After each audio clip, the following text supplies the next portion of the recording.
Picture this, the year is 1599. A group of English merchants, driven by the allure of spice trade and the promise of untold riches, band together to form a joint stock company. This was not just any company. This, my friends, was the birth of the mighty East India Company.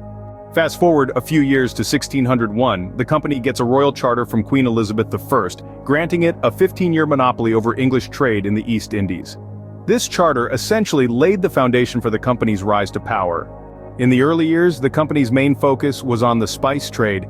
It established its first factory or trading post in the Indonesian city of Bantam in 1603. By 1613, the company had secured its first foothold in India with a factory in the city of Madras, now known as Chennai. The East India Company quickly expanded its operations across India, establishing further factories and trading posts. It wasn't just spices they were after. They were trading in indigo, silk, tea, and opium. The company's influence grew, and so did its wealth. Now, let's jump to the year 1657. The company had faced a serious crisis due to the financial losses from the war with the Dutch. But the English government came to its rescue, providing it with a new charter that allowed it to wage war. This marked a significant turning point for the company.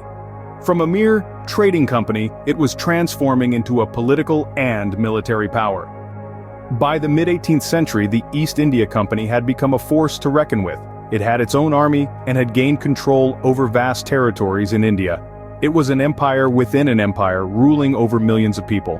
The company's rise to power was not without its controversies. It was often accused of exploiting the local populations and draining India of its wealth. The company's rule came to an end in 1858, when the British government took direct control over India following the Revolt of 1857, also known as the Indian Mutiny. To sum up, the East India Company started as a modest trading company but quickly grew into a political and military powerhouse. It dominated the trade in the East Indies and India, amassing immense wealth in the process.